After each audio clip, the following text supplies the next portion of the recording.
आप सभी को नमस्कार। यूपी कांस्टेबल भर्ती 2019 का जो 27 जनवरी 2019 की फर्स्ट शिफ्ट में पेपर हुआ था, उसमें जितने भी मैथ के प्रश्न आए थे उन सभी प्रश्नों को आज हम इस वीडियो में सॉल्व करेंगे। चलिए देखते हैं। प्रथम प्रश्न है, यदि बिक्री मूल्य 3 गुना किया जाए तो लाभ 5 गुना हो जाता है, लाभ प्रतिशत ज्ञात करें। उसने ये कहा है कि विक्रय मूल्य 3 गुना कर दिया जाए। अगर मैंने विक्रय मूल्य एसपी मान लिया तो विक्रय मूल्य को कितना कर दिया जाए, 3 गुना 3 एसपी का 3 गुना कितना होगा, 3 एसपी। तो लाभ 5 गुना हो जाता है। मैंने लाभ अगर पी मान लिया तो लाभ कितना हो जाएगा, 5p। आप ये बताना कि विक्रय मूल्य में कितनी वृद्धि हुई है। 3sp हो गया तो sp घटा दो, 2sp की वृद्धि हो गई। और यहां देखा जाए तो लाभ में कितने की वृद्धि हुई है, 5p से है p घटाओगे 4p की। तो विक्रय मूल्य में 2sp की वृद्धि हुई है, लाभ में 4p की वृद्धि हुई है। और जब भी हम किसी वस्तु को बेचते हैं, अगर हम विक्रय मूल्य 10 रुपए बढ़ाते हैं तो लाभ भी हमारा है स्वाभाविक है 10 रुपए बढ़ जाएगा। अगर हम विक्रय मूल्य 50 रुपए बढ़ाते हैं तो हमारा लाभ भी 50 रुपए बढ़ जाएगा। तो हम कह सकते हैं कि विक्रय मूल्य में वृद्धि लाभ में वृद्धि के बराबर होगी, या विक्रय मूल्य में परिवर्तन लाभ में परिवर्तन के बराबर होगा। अगर विक्रय मूल्य में वृद्धि हो रही है तो लाभ में वृद्धि होगी, विक्रय मूल्य में कमी हो रही है तो लाभ में भी कमी होगी। तो हम इन दोनों परिवर्तनों को बराबर कह सकते हैं, बराबर होंगे। आप डिवाइड करोगे, ये 2 एकम 2, 2 दूनी 4। आप रेशियो बना लो SP अपॉन P, P इधर आ जाएगा और 2 ये इधर होगा और 1 नीचे पहुंच जाएगा। ये रेशियो बन गया। मतलब 2 रुपए में वस्तु को बेचने पर 1 का लाभ होता है। तो क्रय मूल्य क्या होगा, विक्रय मूल्य से हम लाभ घटा देंगे 1 रुपया। जब विक्रय मूल्य और लाभ दिया हो तो विक्रय मूल्य से लाभ हम घटा देते हैं, क्रय मूल्य आ जाएगा। लाभ परसेंट हम निकालेंगे तो जब भी लाभ और हानि परसेंट निकालते हैं हर में क्रय मूल्य रखते हैं। 1 रुपए की वस्तु है और उस पर 1 का लाभ हो रहा है, अंश में है लाभ रखेंगे, 100 का गुणा कर देंगे तो 100% का लाभ होगा। इस वस्तु पर है कितने प्रतिशत का लाभ होगा, 100% का। प्रश्न नंबर 1 का उत्तर होगा ऑप्शन नंबर बी, 100%। चलिए देखते हैं नेक्स्ट प्रश्न नंबर 2।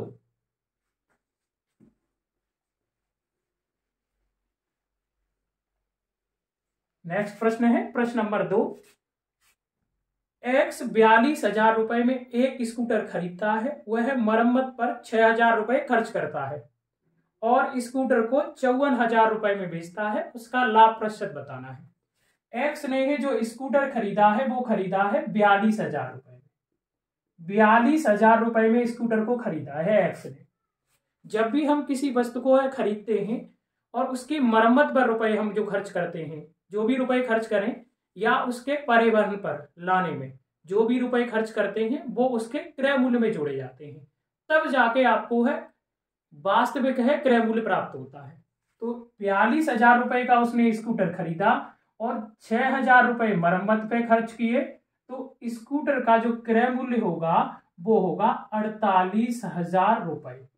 48,000 रुपए की वस्तु को उसने 54,000 रुपए में बेचा है। कितने में बेचा है, 54,000 में। तो उसे ये बताना लाभ होगा या हानि। लाभ होगा, क्योंकि 48,000 रुपए की वस्तु को 54,000 रुपए में बेच दिया। और कितने का लाभ होगा, 54,000 से आप 48,000 घटाओगे तो जो प्रॉफिट होगा वो कितना आएगा, 6,000। कितना आ जाएगा, 6,000। 6,000 रुपए का उस व्यक्ति को लाभ हुआ 48,000 रुपए की वस्तु पर। लाभ और हानि परसेंट हमेशा हम सीपी पर बताते हैं, तो हर में सीपी रखेंगे 48,000 रुपए और अंश में रखेंगे 6,000 रुपए। ये साधारण भिन्न बन गया, इसे परसेंटेज में चेंज करेंगे, 100 का गुणा कर देंगे। हमेशा है लाभ और हानि परसेंट जब हम बताते हैं तो हर में सीपी रखते हैं।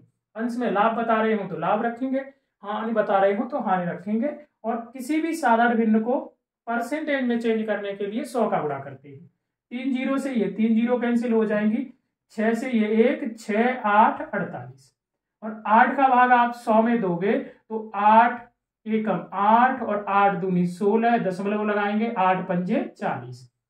तो उस व्यक्ति को है स्कूटर पर 12.5% का लाभ होगा। प्रश्न नंबर 2 का जो उत्तर होगा वो ऑप्शन नंबर बी सही होगा, 12.5%। समझ आया होगा। चलिए देखते हैं अगला प्रश्न, प्रश्न नंबर 3। प्रश्न नंबर 3 है 110 रुपए लागत वाली एक वस्तु 104.5 रुपए में बेची गई, कितनी छूट की पेशकश की गई। जो लागत कीमत है वस्तु की है वो है 110 रुपए, और 110 रुपए की वस्तु को उसने जो बेच दिया, इसका जो विक्रय मूल्य है वो है 104.5 रुपए।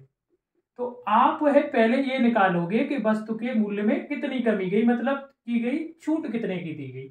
110 से 104 घटाओगे, 104.5 घटाओगे तो ये आ जाएगा 5.5। 5.5 रुपए की कमी कर दी गई 110 रुपए पर। अब जो छूट है वो कितने प्रतिशत की दी गई वो हम पहले निकालेंगे। 110 के कीमत वाली वस्तु पर ही तो 5.5 की कमी की गई है, या हम कह सकते हैं कि 110 रुपए पर है 5.5 रुपए की छूट दी गई है। ये साधारण भिन्न बन गया, इसे परसेंटेज में चेंज करेंगे, 100 का गुणा कर देंगे 0 से, वो दशमलव से ये 0 कैंसिल, 0 से ये 0, 11 का भाग 5/55 में देंगे तो ये कितना निकल के आ जाएगा 5%।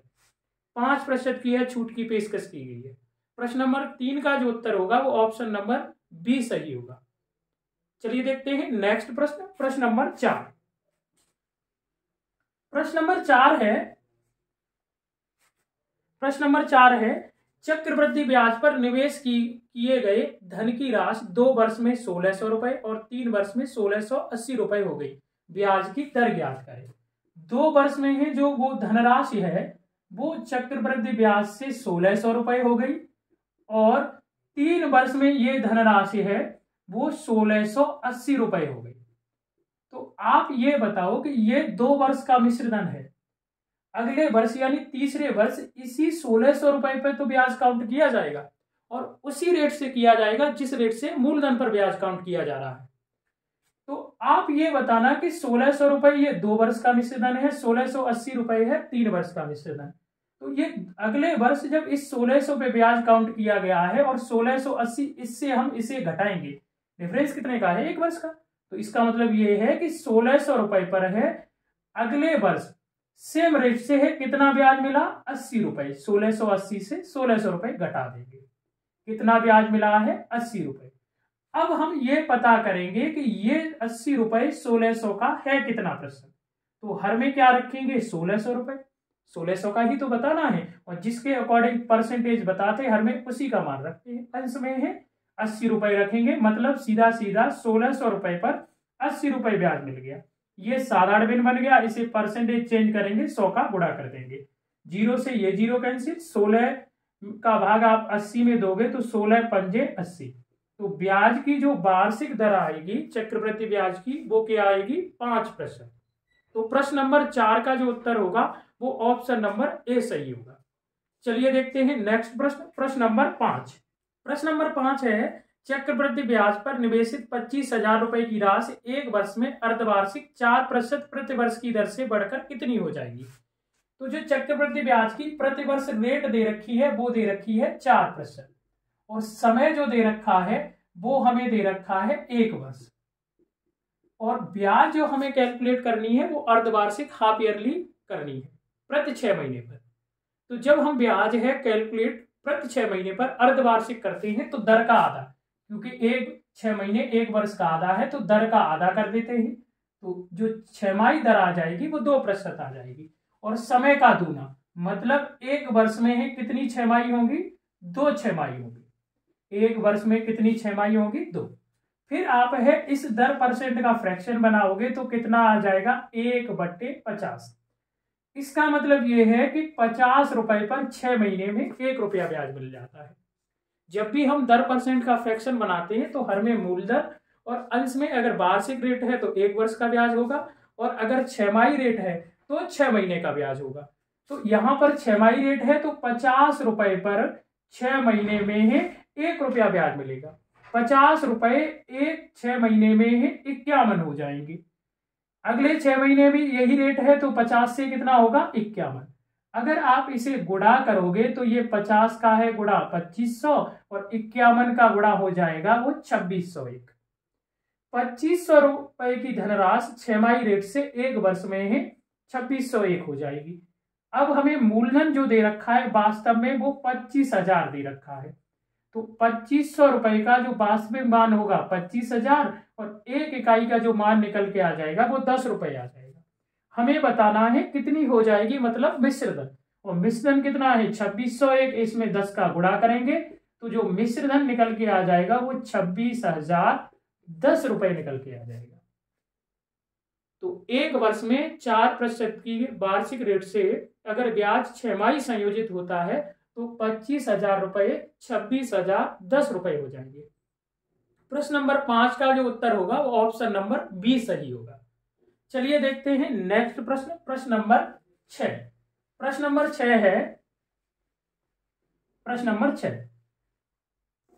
नंबर 6 है, ए ने 75,000 रुपए के साथ एक कारोबार शुरू किया, बी कुछ समय बाद 37,500 रुपए के साथ उसमें शामिल हुआ।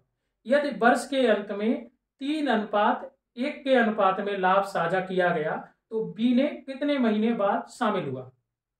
तो आपको पता होगा कि ये साझेदारी का प्रश्न है, और जब भी कोई व्यक्ति, 2 व्यक्ति हों या 3 व्यक्ति हों, साझेदारी में है, व्यापार करते हैं, तो जो लाभ का अनुपात होता है वो किसने कितने रुपए लगाए और कितने समय तक लगाए, लाभ उसी अनुपात में बांटा जाएगा। जो लाभ का अनुपात होगा वो पूंजी गुणा समय, यानी पूंजी और समय का गुणनफल होगा लाभ का अनुपात। ए ने लगाए हैं वो 75,000 रुपए लगाए हैं। पहले तो इनका प्रॉफिट रेशियो देखेंगे किस अनुपात में लाभ बांटा जाएगा, तो वो निकालेंगे। ए ने 75,000 रुपए लगाए हैं और बी ने 37,500 रुपए लगाए हैं। ए ने व्यापार की शुरुआत की है, लेकिन बी है कुछ महीने बाद आया है, और वर्ष के अंत में यानी 12 महीने के बाद लाभ 3:1 के अनुपात में बांटा गया। तो हम लाभ का रेशियो निकाल रहे हैं। ए ने 75,000 रुपए लगाए हैं और 12 महीने तक लगाए हैं अपने, तो ए का ये लाभ हो जाएगा। बी के नहीं हमें पता, तो हमने मान लिया कि बी ने x महीने तक अपने रुपए लगाए, तो ये बी का लाभ हो जाएगा। अब इसे सॉल्व कर लो, ये कैंसिल हो जाएगा, और अगर आप है 25 से डिवाइड करोगे तो ये हो जाएगा 25 या 75, और इसे 25 से डिवाइड करोगे तो ये डिवाइड हो जाएगा 25 से कम 25, 12, 25 पंजे 125। अगर आप है 15 से डिवाइड करोगे ये 1 और 15 दूनी 30, इसका आप गुणा कर लो, 12 दूनी 24 और इधर केवल x बचेगा। हमने ए और बी का जो लाभ का अनुपात निकाला वो 24 अनुपात कितना आया x, लेकिन प्रश्न में जो लाभ का अनुपात दे रखा है वो 3:1 दे रखा है। ये भी लाभ का अनुपात है, ये भी लाभ का अनुपात है, ये दोनों रेशियो आपस में क्या है, बराबर। और जब 2 रेशियो आपस में बराबर होते हैं तो हम क्रॉस मल्टीप्लाई कर देते हैं। 3x बराबर कितना होगा 24, तो 3 से आप डिवाइड कर दोगे तो x बराबर कितना आ जाएगा 8। इसका मतलब ये है कि बी के जो रुपए हैं वो 8 महीने तक लगे रहे। बी के जो रुपए हैं वो कितने महीने तक लगे रहे, 8 महीने तक। लेकिन आपको जो बताना है वो बताना है बी कितने महीने बाद आया। तो बी के रुपए तो लास्ट के 8 महीने तक लगे रहे, और व्यापार जो चला है वो 12 महीने तक चला है, तो 12 से आप 8 घटा दोगे, ये बी का समय आपने निकाल लिया, न कि कितने महीने बाद आया। तो 12 से आप 8 घटाओगे तो निकल के आ जाएगा कितना है 4। बी जो है व्यापार में शामिल हुआ वो कितने महीने बाद शामिल हुआ, 4 महीने बाद। तो प्रश्न नंबर 6 का जो उत्तर होगा वो ऑप्शन नंबर ए सही होगा, 4 महीने। समझ आया होगा। चलिए देखते हैं अगला प्रश्न, प्रश्न नंबर 7।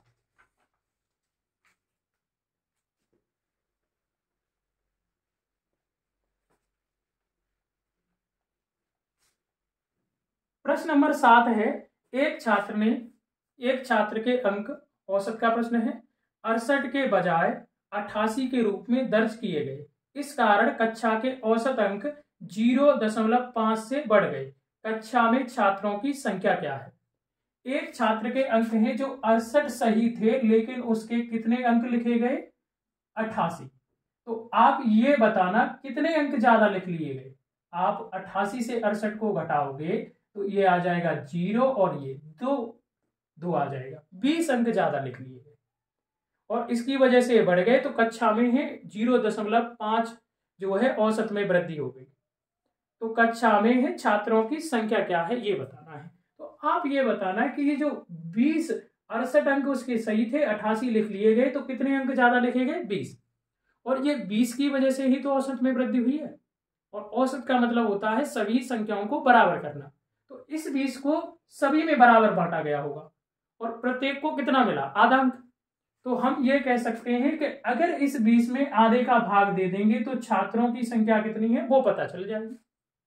जब भी हम संख्या में अगर परिवर्तन कर रहे हैं, किन्हीं संख्याओं का औसत निकाल रहे हैं और उनमें से किसी एक संख्या को कम ज्यादा कर रहे हैं और उसकी वजह से औसत में भी कमी और वृद्धि हो रही है, तो आप उस औसत में कमी और वृद्धि को, जो औसत में कमी वृद्धि हुई है उसका संख्या में कमी वृद्धि में भाग दे दोगे तो संख्याओं की संख्या या छात्रों की संख्या निकल के आ जाएगी। ये 0 बढ़ा लेंगे, 5 का भाग इसमें दोगे, 5 चौके 20, यानी कि छात्रों की संख्या उस क्लास में है 40 है।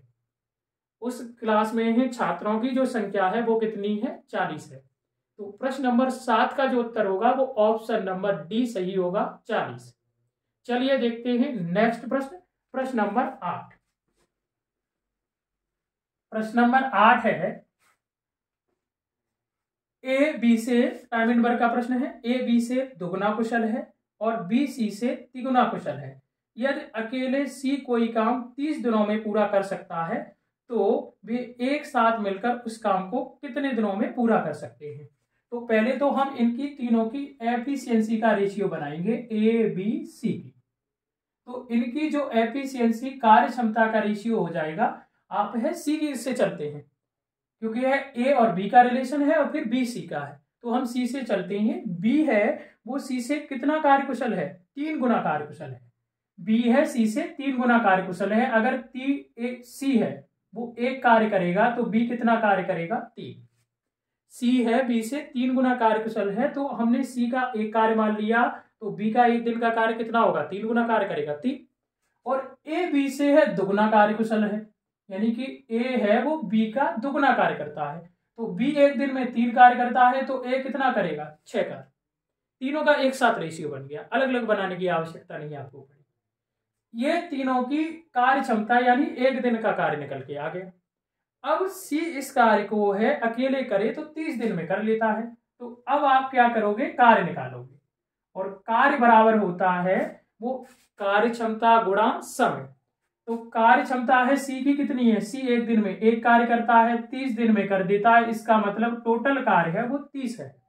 अब उसने कहा कि अगर इस कार्य को तीनों मिलके करें, ए प्लस बी प्लस सी तीनों मिलके कार्य करें तो कार्य कितने दिन में समाप्त हो जाएगा, 30 कार्य है और 30 कार्य है और तीनों मिलके कार्य को करते हैं, तो ये बताना एक दिन में कितना कार्य करेंगे, 6 और 3 9 और 1 10, एक दिन में 10 कार्य करेंगे। 30 कार्य को है कितने दिन में समाप्त कर देंगे, भाग दे दोगे, 3 दिन में समाप्त कर देंगे। तीनों मिलकर इस कार्य को है कितने दिन में समाप्त कर देंगे, 3 दिन में समाप्त कर देंगे। तो प्रश्न नंबर 8 का जो उत्तर होगा वो ऑप्शन नंबर ए सही होगा, 3 दिन। समझ आया होगा। चलिए देखते हैं अगला प्रश्न, प्रश्न नंबर 9। प्रश्न नंबर 9 है, चलिए देखते हैं अगला प्रश्न, प्रश्न नंबर 9। एक हवाई जहाज 250 किलोमीटर प्रति घंटा की गति से 4 घंटे में एक निश्चित दूरी तय करता है। 1 घंटे 40 मिनट में उसी दूरी को तय करने के लिए उसकी गति क्या होनी चाहिए। एक हवाई जहाज है वो 250 किलोमीटर प्रति घंटा की चाल से 4 घंटे में एक दूरी को तय करता है और दूरी बराबर होता है चाल गुणा समय। तो कुल दूरी आ जाएगी, चाल इसकी 250 है और समय 4 घंटे में चल रहा है, तो कुल दूरी इसने कितनी तय की है, 1000 किलोमीटर। अब वो ये कह रहा है कि इसी दूरी को है उसे कितने समय में तय करना है। टाइम उसने कितना दिया है, 1 घंटा 40 मिनट। कितना दिया है, 1 घंटा 40 मिनट। मतलब हम कह सकते हैं 1 घंटा तो ये है, 40 मिनट को अगर घंटे में आप चेंज करोगे तो ये 2 और ये 3, तो 2/3 घंटे। एक सही 2/, कितना हो जाएगा, 3, मतलब 3 एकम 3 और ये 5/3 घंटे। वो ये कह रहा है कि इसी दूरी को उस अगर हवाई जहाज 1 घंटा 40 मिनट मतलब 5/3 घंटे में तय करना है तो उसकी चाल क्या होनी चाहिए। तो चाल बराबर स्पीड बराबर क्या होता है, चाल बराबर होता है दूरी बट्टे समय। दूरी तो उसे 1000 किलोमीटर की ही तय करनी है, लेकिन अब कितने समय में तय करनी है, 5/3। तो हम भाग दे देंगे, 3 ये ऊपर पहुंच जाएगा और 5 का भाग दोगे तो ये कितना हो जाएगा, 5 दूनी 10, 200 और 200 और आप 3 का गुणा करोगे तो कितना आ जाएगा, 600। हवाई जहाज की जो चाल होनी चाहिए वो कितनी होनी चाहिए, 600 किलोमीटर प्रति घंटा होनी चाहिए। अगर इसी 1000 किलोमीटर की दूरी को उसे 1 घंटा 40 मिनट में तय करना है। प्रश्न नंबर 9 का जो उत्तर होगा वो ऑप्शन नंबर सी सही होगा, 600 किलोमीटर प्रति घंटा। अगला प्रश्न है प्रश्न नंबर 10। चलिए देखते हैं प्रश्न नंबर 10। प्रश्न नंबर 10 है, यदि एक बस किसी भी स्थान पर न रुके तो वह 1 घंटे में 40 किलोमीटर तय कर पाती है, और यदि वह सभी स्थानों पर रुके तो वह 1 घंटे में 36 किलोमीटर तय कर पाती है। 1 घंटे में बस कितने मिनट रुकती है? मतलब सीधा है कि अगर बस बिना रुके चले तो 1 घंटे में 45 किलोमीटर, मतलब बिना रुके उसकी चाल कितनी है, वो है 45 किलोमीटर प्रति घंटा। और अगर यही बस रुक रुक के चलती है तो उसकी चाल है 36 किलोमीटर प्रति घंटा। कितनी है? 36 किलोमीटर प्रति घंटा। 1 घंटे में 36 किलोमीटर चल रही है। तो जब भी इस टाइप का है, ये बिना रुके है, बिना रुके चाल, बिना रुके, और ये रुक रुक कर है। ये क्या है? रुक रुक कर, रुक कर।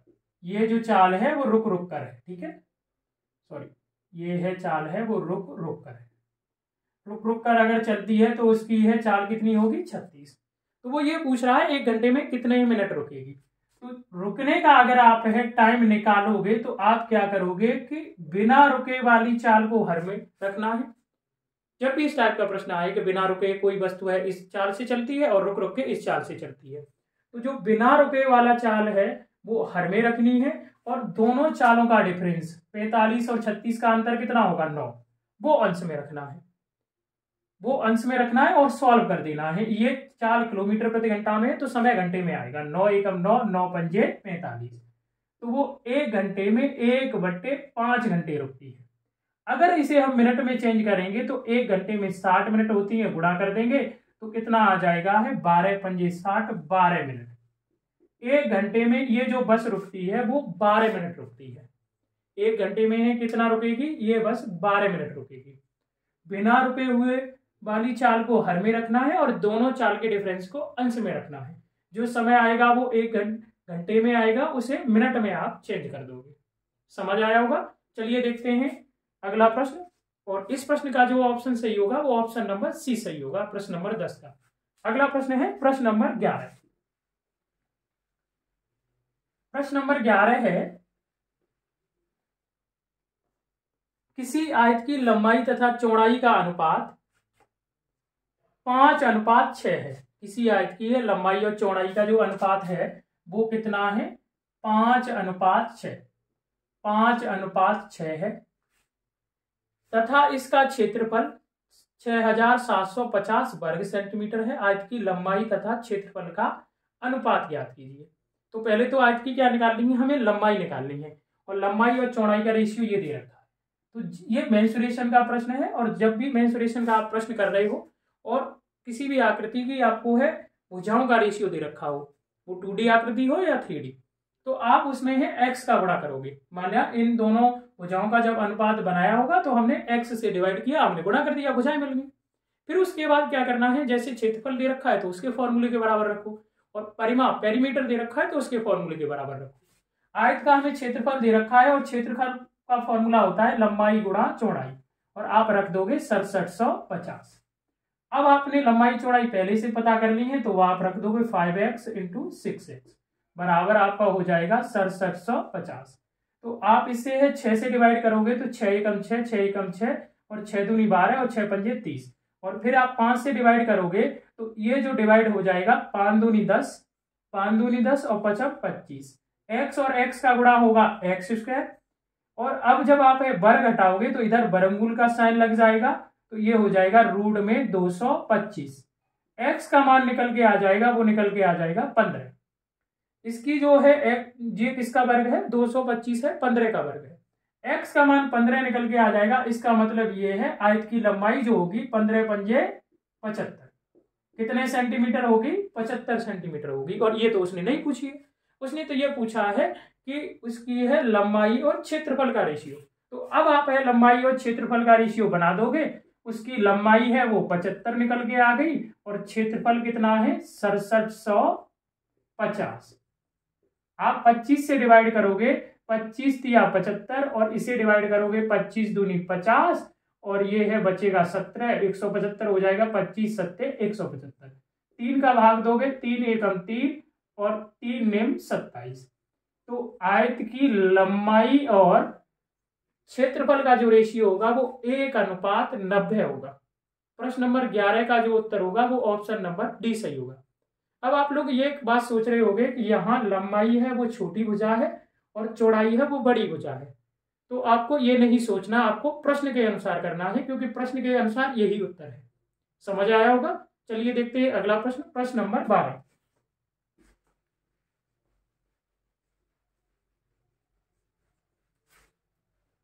प्रश्न नंबर 12 है 11 से विभाजित होने वाली सबसे छोटी 4 अंकों वाली है संख्या के अंकों का योग और 13 से विभाजित होने वाली सबसे छोटी 4 अंकों वाली संख्या के अंकों के योग का गुणनफल ज्ञात करना है। तो आपको पहले 11 से है 4 अंकों की सबसे छोटी संख्या निकालनी है। तो 4 अंकों की सबसे छोटी संख्या क्या है 1000। पहले तो आपको 11 से विभाजित होने वाली 4 अंकों की संख्या निकालनी है सबसे छोटी। 1000 में भाग दे दो। तो 1000 में आप भाग दोगे तो 11 9 99, कितना बचेगा 1 बचेगा। मतलब ये है कि कितना बच जाएगा है 1 बचेगा, 0 का आप है उतारा ले लोगे। अब आगे तो दशमलव में आपको भाग देना नहीं है। और जब भी आप है किसी संख्या जैसे 4 अंकों की छोटी संख्या निकाल रहे हो, तो जब छोटी संख्या आप निकाल रहे हो तो जो शेषफल बचे तो उसे घटाना नहीं है, क्योंकि अगर 1000 से है 10 घटा दोगे तो जो संख्या बनेगी वो 3 अंकों की बन जाएगी।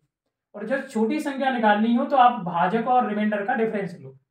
10 और आपको 11 का जो डिफरेंस होगा वो कितना होगा 1, और उसे इसमें जोड़ देना। इसका मतलब 11 से जो विभाजित होने वाली सबसे 4 अंकों की छोटी संख्या है वो 1001 है और इसके जो अंकों का योग होगा वो कितना होगा 2। अब हमें 13 से देखनी है और 13 से देखनी है तो 13 का भाग भी 1000 में दे देंगे और 13 का भाग 1000 में दे देंगे। 13 सत्ते 91, तो कितना बचेगा 9। 0 तार ले लोगे, 13 छिक्के 13 पंजे 65, 13 छिक्के 78, 13 छिक्के 78। ये जो आपका है कितना बचेगा अब है 12 बचेगा। कितना बचेगा 12 और इसका डिफरेंस लोगे 1, सेम प्रश्न, और 1 इसमें जोड़ दोगे तो 13 से भी विभाजित होने वाली संख्या 4 अंकों की सबसे छोटी क्या आई 1001। इसके भी अंकों को जोड़ना है, उसने कहा 1 और 1 कितना हो जाएगा 2 और उसका गुणनफल बताना है। तो 2 और 2 का जो गुणा होगा वो कितना आ जाएगा 4 निकल के आ जाएगा। तो 11 से विभाजित होने वाली 4 अंकों की सबसे छोटी संख्या के है अंकों का योग हमने किया 2 आया। 13 से विभाजित होने वाली 4 अंकों की सबसे छोटी संख्या का योग किया तो 2 आया और उसका गुणा पूछा है तो कितना आ गया 4। तो प्रश्न नंबर 13 का जो उत्तर होगा, सॉरी प्रश्न नंबर 12 कर रहे हैं। प्रश्न नंबर 12 का जो उत्तर होगा वो ऑप्शन नंबर सी सही होगा 4। चलिए देखते हैं अगला प्रश्न, प्रश्न नंबर 13। प्रश्न नंबर 13 भी यही है, विभाज्यता के नियम वाला प्रश्न है। उसने ये पूछा है कि 13 से है विभाजित होने वाली सबसे छोटी 13 से विभाजित होने वाली सबसे छोटी 3 अंकीय संख्या को 16 से विभाजित किया जाए तो शेषफल क्या होगा। तो आप ये बताना कि 13 से विभाजित होने वाली सबसे छोटी 3 अंकी की संख्या क्या होगी। भाग देने की भी आवश्यकता नहीं है। 13 8 104 होगी। 13 का बड़ा याद है क्योंकि 13 7 91 वो 2 अंकों की है, 3 अंकों की है। सबसे छोटी संख्या क्या हो जाएगी 13 8 104। अब उसने कहा है कि 104 में आपको किसका भाग देना है 16 का भाग देना है। तो 16 पंजे 80, 16 छिक्के कितना हो जाएगा है 96। आप घटा दोगे तो शेषफल जो बचेगा कितना होगा 8 होगा। अगर 104 में आप 16 का भाग देते हो तो शेषफल कितना निकल के आ जाएगा, वो निकल के आ जाएगा है 8 निकल के आ जाएगा। तो प्रश्न नंबर 13 का जो उत्तर सही होगा वो ऑप्शन नंबर डी सही होगा। आसान प्रश्न था। चलिए देखते हैं प्रश्न नंबर है 14। प्रश्न नंबर 14, प्रश्न नंबर 14 है 6551। प्रश्न नंबर 14 है 6561, सॉरी 6561 के वर्गमूल को ज्ञात करके इस संख्या को अपने वर्गमूल से विभाजित किया जाता है तो परिणाम ज्ञात कीजिए। पहले तो इसका वर्गमूल निकालना है, और वर्गमूल हम जब निकालते हैं तो आप क्या करो, गुणनखंड विधि से निकाल लो, आसान है। भाग विधि से थोड़ा आपका है, ज्यादा आपको दिमाग लगाना पड़ेगा। गुणनखंड विधि वाला आसान है। आप 3 2 का भाग नहीं दोगे, 3 का दे दो, 3 का चला जाएगा। 3 दूनी 6, 3 एकम 3, 3 8 24 और 3 सत्ते 21। फिर आप 3 से डिवाइड करोगे, 3 सत्ते 21, 3 दूनी 6, 3 निम 27। फिर आप है 3 से डिवाइड कर दोगे, 3 दूनी 6, 3 चौके 12, 3 त्रिका 9। फिर आप 3 से डिवाइड करोगे तो ये हो जाएगा है 81। फिर आप 3 से डिवाइड करोगे तो ये होगा 27, और फिर आप 3 से डिवाइड करोगे तो ये हो जाएगा है 9, और 3 से डिवाइड करोगे 3, और फिर 3 से डिवाइड करोगे तो 1। अब आप है 2 का है, ये सॉरी 2 लिख गया, 3 ही है सभी। 2 का पेयर बनाएंगे, ये एक पेयर बन जाएगा, ये एक पेयर बन जाएगा, एक पेयर ये, एक पेयर ये। तो इसका जो वर्गमूल आएगा वो कितना आ जाएगा, 3 3 3 और ये 3, 3 त्रिका 9, 9 तिया 27, 27 तिया 81। तो उसने क्या कहा है कि वर्गमूल लो। अब उसने कहा कि वर्गमूल ज्ञात करके इस संख्या को अपने वर्गमूल से विभाजित करना है। अब 81 का भी वर्गमूल लेना है, तो 81 का वर्गमूल कितना आ जाएगा, 9। 30 तक तो वर्गमूल आपको याद होने चाहिए कैलकुलेशन के लिए। तो 81 का वर्गमूल कितना होगा, 9। और अब इस संख्या को, यानी कि जो इसका वर्गमूल आया है और इस 6561 का वर्गमूल कितना आया है, 81, और इसको इसके वर्गमूल यानी 9 से विभाजित करना है। तो 9 का भाग देना, 9 निम कितना आ जाएगा, 81। 9 का भाग दोगे तो कितना होगा, 9 निम 81। तो जो उत्तर निकल के आएगा, परिणाम निकल के आएगा, वो कितना आएगा, 9। तो प्रश्न नंबर 14 का जो उत्तर होगा वो ऑप्शन नंबर बी सही होगा, 9 आएगा इसका रिजल्ट। चलिए देखते हैं अगला प्रश्न, प्रश्न नंबर 15। प्रश्न नंबर 15 है, किसी वृत्त के व्यास को 2 गुना किया गया, उसका क्षेत्रफल कितना बढ़ जाएगा। उसने ये कहा है कि किसी वृत्त के आपका है व्यास को है अगर 2 गुना करते हो तो क्षेत्रफल कितना बढ़ जाएगा, वो भी गुना में ऑप्शन दे रखे हैं, कितना बढ़ जाएगा। तो मैंने मान लिया कि यदि वृत्त का जो व्यास था वो 1 था और अब कितना कर दिया गया, 2 कर दिया गया। और आप ध्यान रखना कि किसी वृत्त के त्रिज्या, उसका व्यास और दो अगर वृत्त हैं तो 2 वृत्तों की त्रिज्या, उनके व्यास और परिधि का रेशियो सेम रहता है। अगर 2 वृत्त आपको दिए हैं तो उनकी त्रिज्याओं का जो रेशियो होगा वही व्यास का होगा और वही परिधि का होगा। तो हम कह सकते हैं कि ये वृत्त की क्या है, त्रिज्याओं का रेशियो भी तो यही 1:2 होगा। और जब आपको त्रिज्याओं का 2 वृत्तों की रेशियो दे रखा हो और आपको एरिया निकालना हो तो आप सीधा वर्ग कर दो, 1 का वर्ग 1 और 2 का वर्ग 4। इसका मतलब पहले एरिया 1 था और अब कितना हो गया, 4। तो कितना गुना हुआ, 4 गुना। कितना गुना हो जाएगा, 4 गुना। यही आपका है रेशियो है, उनके व्यास का होगा, यही त्रिज्याओं का होगा। तो कितना गुना हो जाएगा है क्षेत्रफल, 4 गुना हो जाएगा। प्रश्न नंबर 15 का जो उत्तर होगा वो ऑप्शन नंबर बी सही होगा, 4 गुना। चलिए देखते हैं नेक्स्ट प्रश्न, प्रश्न नंबर 16। प्रश्न नंबर 16 एक सिंपल सा है, योग का प्रश्न है। उसने ये कहा है कि एक्स के बैंक खाते में 86.54 रुपए, कितने रुपए हैं, मैं इधर लिख दे रहा हूं, चलो सॉरी।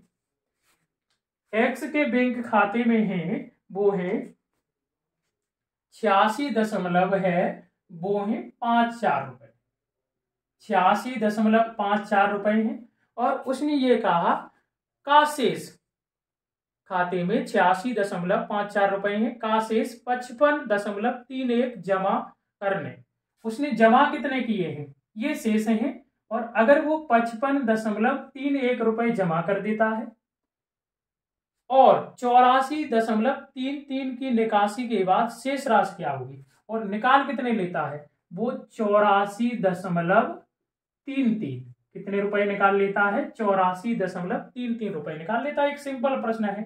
तो इन दोनों को जोड़ के उसे घटा दो, जोड़ेंगे 1 और 4 5, 3 और ये 5 8, और इसे आप जोड़ोगे 5 और 6 11, यहां से 1 13 और 1 14, और इससे आपको घटाना है 84.33, और ये घटाओगे तो ये 2 और ये 5 और उसके बाद ये 11 7 आ जाएगा, और 13 ये कितना हो जाएगा है 5। तो उसके बैंक खाते में जो रुपए बचेंगे 57.52 रुपए बचेंगे। प्रश्न नंबर 16 का जो उत्तर होगा वो ऑप्शन नंबर ए सही होगा। छोटा सा प्रश्न था, उसके बैंक खाते में इतने रुपए थे, उसने इतने रुपए जमा किए, इतने निकाल लिए। चलिए देखते हैं प्रश्न नंबर है 17। प्रश्न नंबर 17 है, एक संख्या को 3003 से गुणा किया गया और उसके बाद उसे 7, 11, 13 के लासा द्वारा विभाजित किया गया और फिर स्वयं से विभाजित किया गया, परिणाम ज्ञात कीजिए। तो हम क्या मान लेंगे कि संख्या वो मान ले रहे हैं, देखो नंबर नहीं मान सकते, हमें नहीं पता संख्या क्या है, हमने संख्या मान ली x और अब इसे है 3003 से गुणा कर दोगे तो नई जो संख्या हो जाएगी वो 3003x। नई संख्या, जो नई संख्या बन जाएगी गुणा के बाद है वो बन जाएगी 3003x। उसने कहा कि एक संख्या को 3003 से गुणा किया गया तो वो संख्या मैंने क्या मान ली x। फिर उसने ये कहा कि 7, 11 और 13 के लासा, 7, 11, 13 का जो एलसीएम हो जाएगा वो हो जाएगा 1001। तीनों अभाज्य संख्या है, गुणा कर दो, 11 7 77 और 13 और 77 का गुणा करोगे 1001। सिंपल सा है। 7, 11, 13 का एलसीएम कितना होगा 1001। उसने कहा कि लासा से विभाजित किया जाता है, ठीक है, भाग दे देंगे। 3003x में जो भाग देना है 1001 का भाग देना है, तो ये कितने बार डिवाइड हो जाएगा 3 बार। 1001 से 3003 3 बार हो जाएगा तो उत्तर कितना आएगा ये 3x। अब उसने ये कहा है कि उस जो परिणाम प्राप्त हुआ है, ये आपको जो प्राप्त हुआ है इसे आपको है उसी संख्या से डिवाइड करना है। तो 3x को, सॉरी यहां मत लिखो, इस परिणाम को उसी संख्या, मतलब है संख्या क्या है x, इसी से विभाजित करना है, तो संख्या से भाग देना, तो ये बताना फाइनल रिजल्ट क्या आ जाएगा 3। फाइनल रिजल्ट है जो निकल के आ जाएगा वो कितना निकल के आ जाएगा 3। प्रश्न नंबर 17 का जो ऑप्शन सही होगा वो ऑप्शन नंबर सी सही होगा। सिंपल सा प्रश्न था। चलिए देखते हैं अगला प्रश्न, प्रश्न नंबर 18। प्रश्न नंबर 18 है, यदि 10x + 5 अनुपात 42x + 8, 5:8 का तिगुणानुपात है तो x³ ज्ञात कीजिए, क्या होगा। तो तिगुणानुपात में बता दूं, तिगुणानुपात का मतलब होता है, जैसे मैंने अनुपात आपको दिया है 4:3, इसे इंग्लिश में ट्रिप्लिकेट रेशियो बोलते हैं।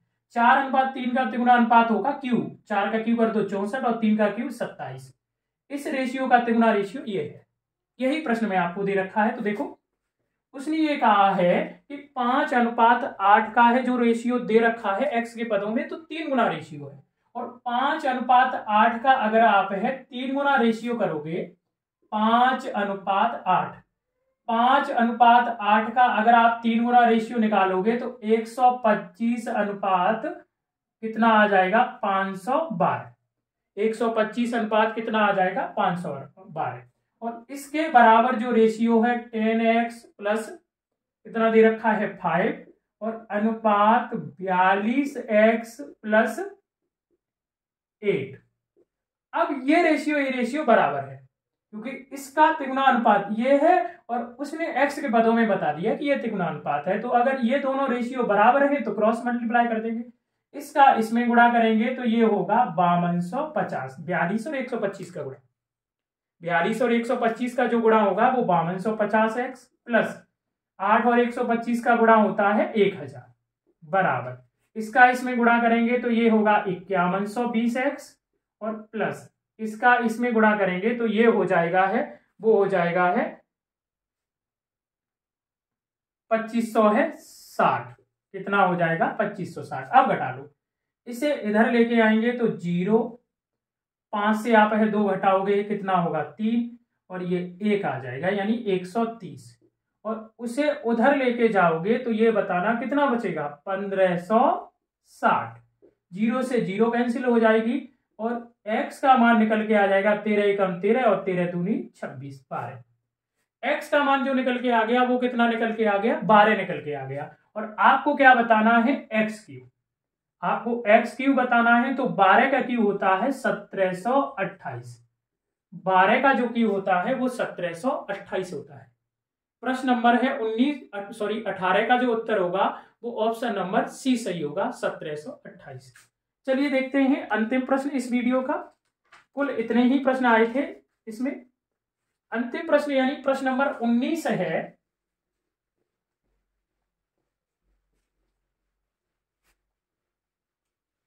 प्रश्न नंबर 19 है 40 के वर्ग के 40% का 1/4 भाग ज्ञात करें।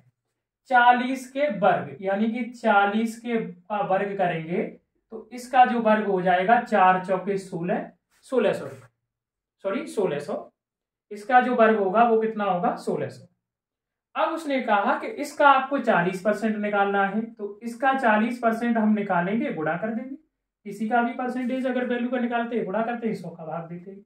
और इसका भी आपको निकालना है 1/4। 1/4 निकाल दिया तो 0 से ये 0 कैंसिल हो जाएगी। 4 से अगर आप डिवाइड करोगे तो ये 4 चौके 16, 4 बार डिवाइड हो जाएगा और 4 चौके 16।